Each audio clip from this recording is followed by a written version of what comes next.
Bonjour à tous, je m'appelle Semaïas, j'ai 27 ans, je suis né en France, j'ai grandi à Paris.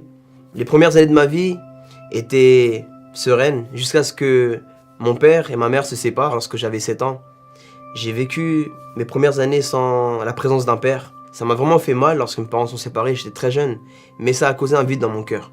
Ma mère, elle était là mais elle pleurait beaucoup, elle avait des paroles suicidaires, des paroles vraiment d'une femme triste. Élever 5 enfants, ça n'a pas été facile pour elle. Et ça n'a pas été facile le fait que aussi j'ai commencé la délinquance à mes 13 ans. Lorsque je suis arrivé au collège, j'ai fréquenté de plus en plus de jeunes issus de quartiers difficiles de la région parisienne.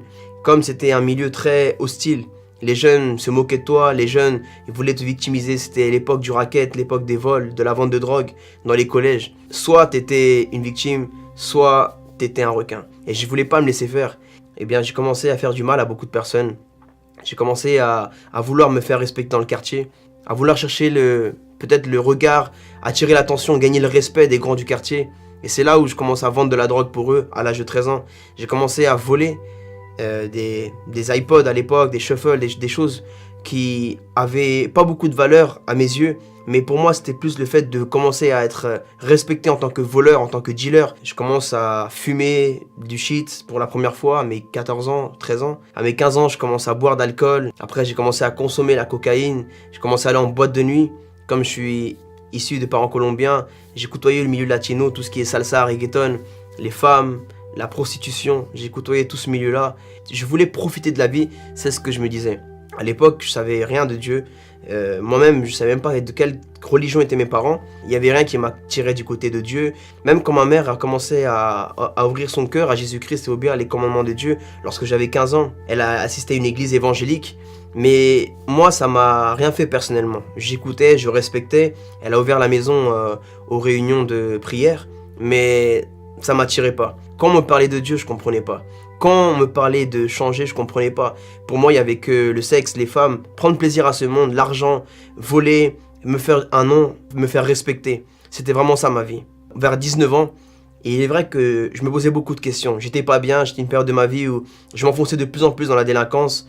J'étais addict même au sexe, j'étais addict à la drogue. J'étais pas bien du tout. J'ai poignardé une personne pour la voler. Et à ce moment-là, le couteau s'est brisé en fait. Le couteau est resté planté dans la personne et j'avais le manche dans ma main. Et je suis parti en courant et après j'ai commencé à me poser des questions. Mais qu'est-ce que je fais? Pourquoi je fais ça? Ce jour-là, en fait, ça m'est resté marqué parce que je m'étais aveuglé. Et je me suis vraiment rendu compte que j'aurais pu tuer la personne si Dieu n'avait pas fait en sorte que ce couteau se brise. Ce que je savais pas, c'est que Dieu était en train de travailler mon cœur. Le Saint-Esprit était en train de faire un travail dans mon cœur et moi je l'ignorais. Lorsque je fumais le soir avec mes amis, je regardais les étoiles, je regardais le ciel et je disais mais il y a quoi après le monde? Il y a quoi après la mort? Pourquoi on est sur terre? Pourquoi je suis là? Ça rime à quoi tout ça? Il y a quoi? Pourquoi on existe?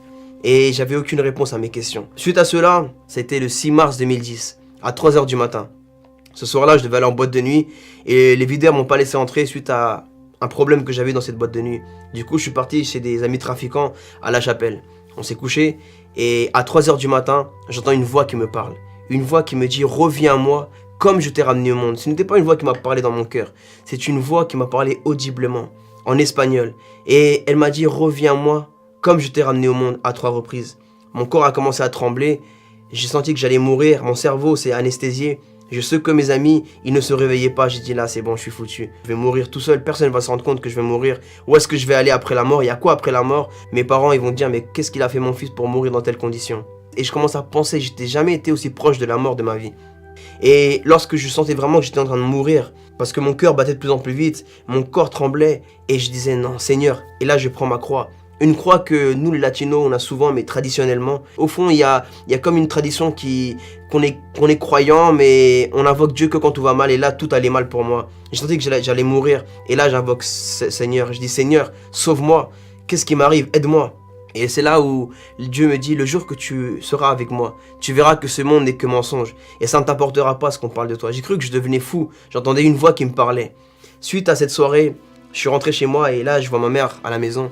Et je dis à ma mère, maman, demain, je veux partir avec toi à l'église. Le dimanche, je suis allé à l'église. Je me rappelle même pas de la prédication du pasteur.